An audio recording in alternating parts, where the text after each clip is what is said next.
we're wanting to do something with the community. So it's nice when you actually meet companies that, you know, put their money where their mouth is. And she said, you know, come this, have a discussion. I want to see her in the office. And she was like, yeah, we'll give you some billboards. And they gave me, I just wanted one billboard, and they gave me about 60 or so in different parts of the UK, in Glasgow, Leeds, in London, obviously, Manchester. Wow,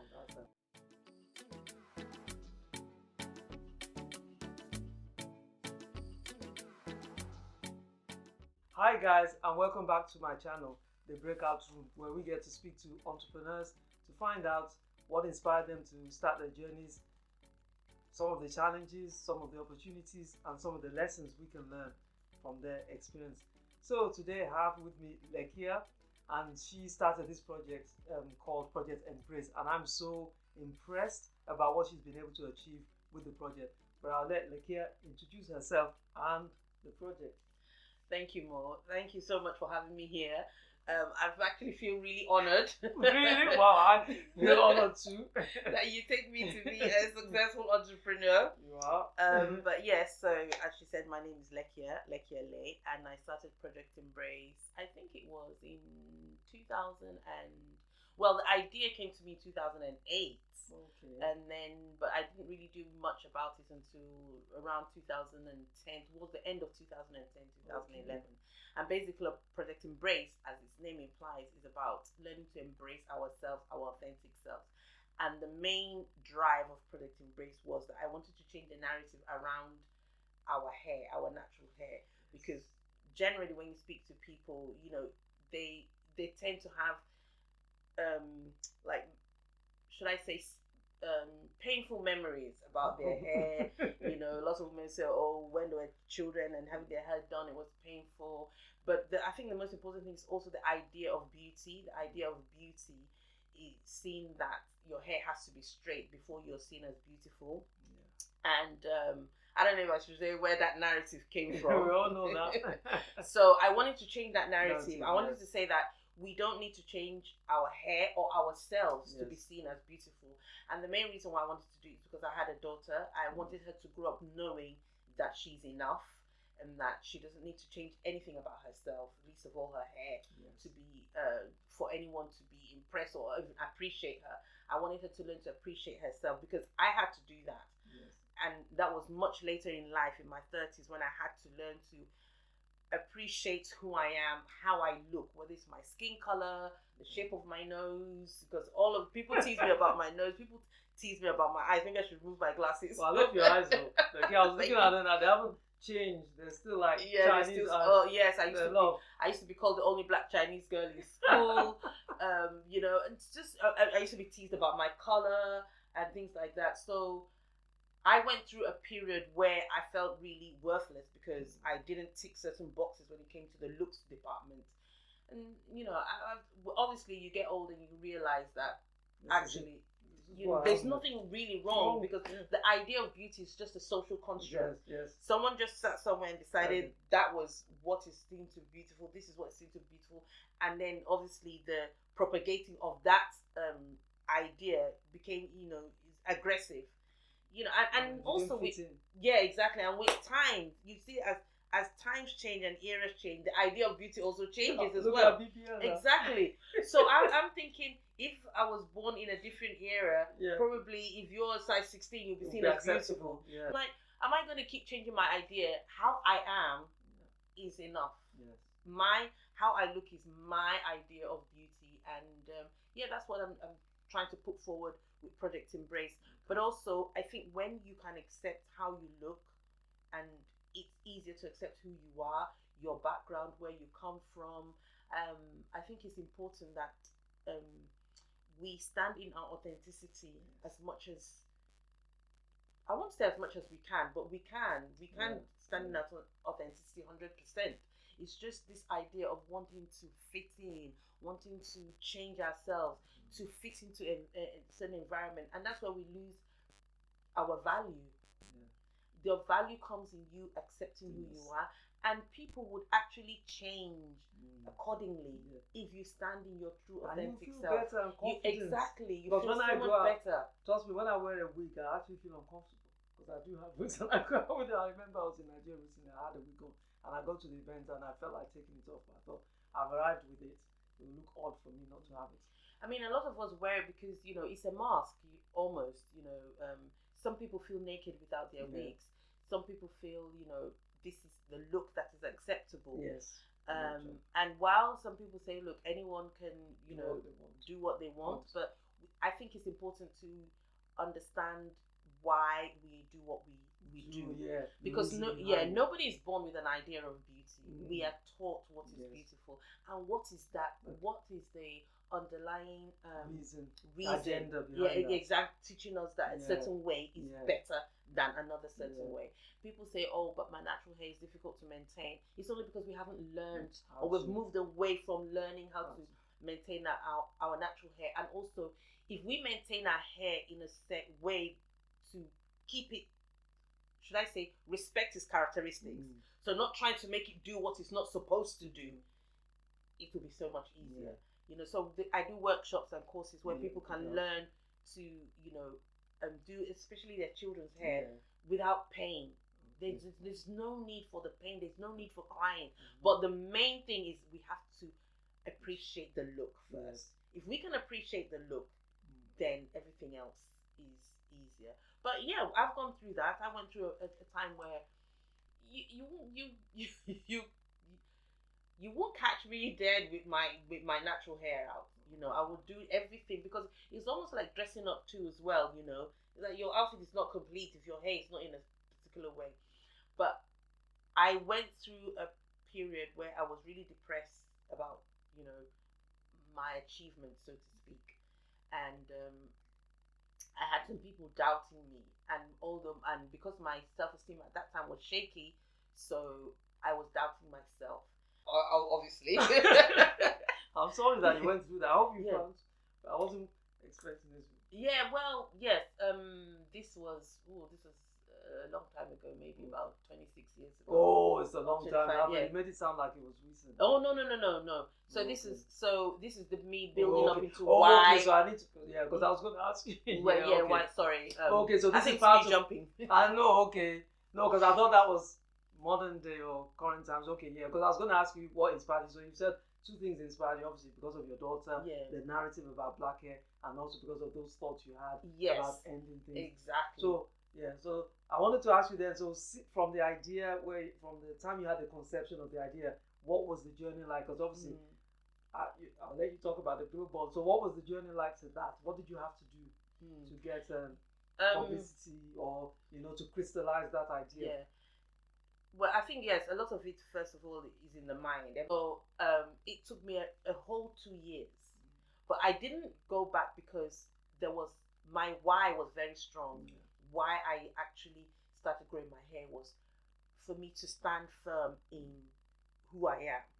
And so I wanted, so when I had my daughter, she also started saying things that when she was about 3 years old, saying things like, oh, I like her hair. She wouldn't go out. She'll point to different women. Oh, I like her hair. I like her hair. But all the the black women that she pointed out, all had either wigs or straight hair. She never said that about women with natural hair. And I felt, well, is it because she's not seeing them? Is a little representation, or she doesn't see them in that, even though they're there, she doesn't see the beauty in them. And I thought, that's not how my hair is. That's not how her hair is. And I know what I have done to make sure that she loves her hair, but yet the outside influences, the images were directing her and telling her that actually to be a beautiful woman, you have to have blonde. Yes, exactly. So I thought I had to do something big, and that's where the idea of Project Embrace came about. So the idea really was to have billboards, but then I'm like, oh, how do I have billboards? I said, okay, let me just write. And then I was a journalist, so let me just write, an open letter, in the Guardian, and just bring attention and awareness to the issue of representation and changing the narrative around beauty and making it more diverse, and calling on advertisers to use diverse people and also women with have their own natural hair. If a Caucasian woman, an Indian woman, and or any Asian woman or any someone from Latin America can have their own natural hair, why can't we?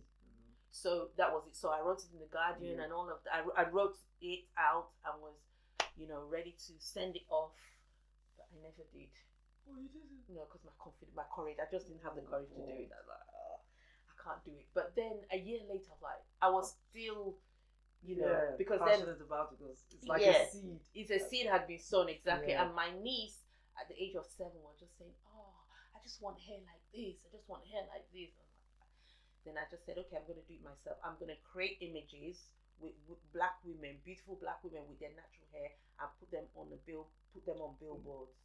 So that's when I decided I was going to do that. So, the first thing was, okay, have a photo shoot, But I think once an idea is in your mind, you start to see ways to do it, openings.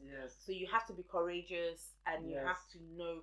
Correct. I think I was really passionate about it. So doors had to open. Yes, and even though I had doubts, the passion was stronger than the doubts. Yes. So, and then, you talk to people, say, oh yeah, I know this photographer, he can do this. Oh, he has a studio here, that.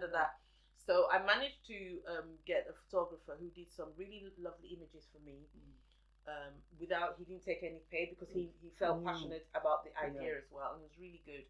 But then I found out billboards are really expensive. Oh God, how am I going to do this? And so those first images never really saw the light of day in terms of, but I just put them on social media. Okay. Which organizations did you approach? I did later go to Facebook, but I didn't get the sponsorship that I wanted, but they did support me with panel discussion. They gave me space and all that. Yeah. So I'm going to approach the billboard companies to see if they can donate their billboards. Okay. So the first company that donated their billboard to me was a company called UK Billboards. Okay. So they gave me the first billboard. I had approached others too as well, but I wasn't really getting. They were like, oh yeah, good idea, but good idea. But when you're determined, a way will come. And then we had the first one. And then a friend of mine, we worked together a long time ago at radio. She was now at BBC London. So she's like, Lekia, when you're ready, we'll put it on the news. So she put it on the news. Actually, that year, it was one of the most watched stories online. Wow. The billboard. Yeah. It went viral. Yeah, it did. She kept on calling me. Oh, 5,000 people have watched it. Oh, 20,000. It just kept on going up and going up and going up to 200 and something thousand. And I'm like, wow. And and then from there, I got calls from media companies like Washington Post and all that, and quite a few. So it's on my website, and it felt good, but that was just the beginning of the struggle. But you did well though. So, because I remember that billboard coming up, and I think it was on the way to the airport somewhere. Yes. Took pictures there. I saw that. I thought, wow, well done, Lekia. And then I approached another company, Clear Channel. Okay. So this was through LinkedIn. I just looked for maybe a director or someone, send them a message. So this particular lady, she's a Stubbins, and she's like, yeah, it sounds like a good idea. We wanting to do something with the community. So it's nice when you actually meet companies that put their money where their mouth is.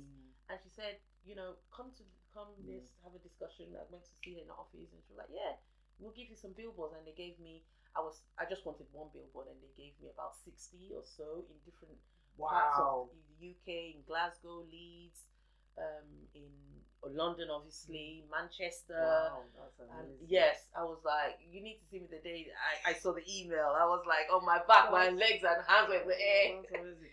So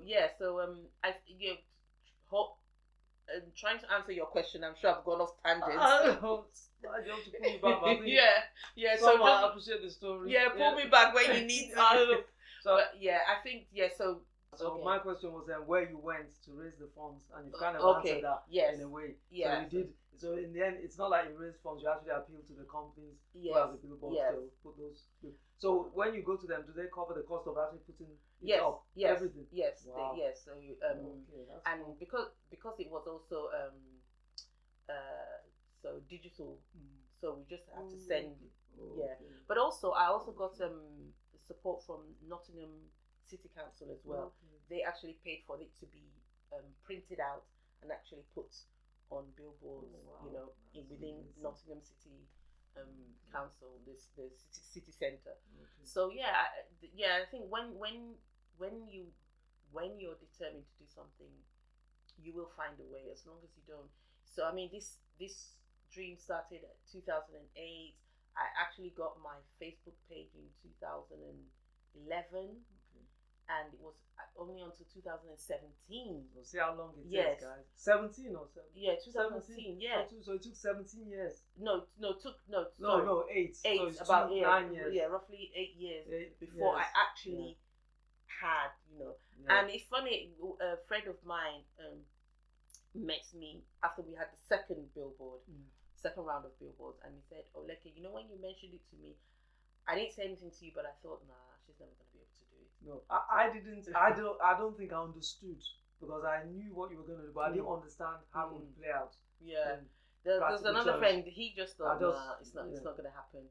And then he said, when he saw it, he was like, "Wow, she did it." Yeah. And I didn't know anyone that had done it before. Yeah. I just felt it was needed to make a statement. Okay. So what kind of impact do you think it had on the way you work, and probably for the Black women? Yeah. Because in terms of impact, so it's I guess it's something I'm still learning to gauge. It's difficult for me to gauge it from a personal point of view, because there's just how many people I can meet. Yeah. But then I do meet people. People send emails, reply to me on social media to say, "Thank you so much for what you've done." I remember one. I actually felt the young lady was crying when she wrote it, because it really tugged at mine. Yeah, when she said, "Oh, I've been wanting for someone to approach this." She was at uni at the time. She said that because she feels really ugly, and that people don't see her because she doesn't have the right kind of hair, and she feels, and even though she's been doing things to her hair and her hair is breaking, so she wants to stop, but she feels, how can she, because she's almost invisible, and she said she's invisible even to young Black men, like her. And she says, because obviously if they want straight hair, they'll go for this is in her words, they'll go for the original. Yeah.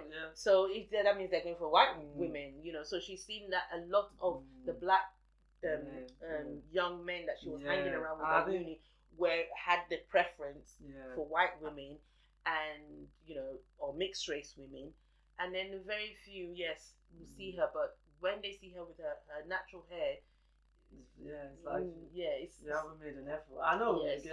So she was. So she felt really happy and really empowered that at least someone was addressing this. But on the flip side, I also got people saying, "Oh, there's not a problem. I'm creating a problem where there's no problem." And I said, well, if it's not a problem for you, that's fine. The personal, but there are some people that it's a problem for. Of course it is, because I remember you saying about your daughter. When my daughter was about 3-4, she used to tell me, "Mom, I hate my hair. I hate my color." And I mean, there's nothing you can do about it, but it's the images. She doesn't see representation in the media. Because up until recently, trust me, we didn't see Black people in M&S, for instance. I shop at M&S. I never saw anybody that looks like me, but when you go on the platform now, you can see a lot of people who look like us. But it took a long time for us. So I like to see because when I started the campaign, you would not see any like say walking to Asda, for example, any of the big supermarkets, and especially when they're advertising for children going back to school, you would never see a Black person. But naturally now, I think now in Asda, in the clothes section, there is actually a Black woman with her natural hair. You see it in M&S with their natural hair. You see, just be scrolling on the internet, and you see adverts coming up you know, even women in business settings. Yes. So I would like to say that maybe with Project Embrace, we've kind of like, you know, we've been on the news, so that conversation has started, and some women have felt confident to actually, you know, wear their natural hair at work and confront the sometimes the microaggression that they get as a result of wearing their natural hair. One woman said that her boss actually said to her, "Oh, you know, you're going to be seeing clients, so you know, is there not something that you could do with your hair? You know, you look better when it's straight." Children at school are having to face this, so it's an extra level of pressure. Yes. Black children feel that white children don't get. You know, because when you see representation, positive representation of you all around the place, you know, the only representation we're seeing of ourselves is when it comes to poverty and, you know, those sort of. Please don't remind me of that fly on their eye. Yeah, oh, and they made fun of that. Yeah, and there's a one now that's up now. Yeah, sorry to pop in. I hope you've enjoyed what we've been talking about so far, about black hair, representation, diversity. If you want to know what Lekia was alluding to, then you're going to have to join us next week where we continue the discussion. And if you've enjoyed what you've seen so far, please don't forget to like, subscribe, comment down below. And if there's anything else you want to say, if you have any views on what we've been talking about in the video, also drop your comments below. See you later. Bye.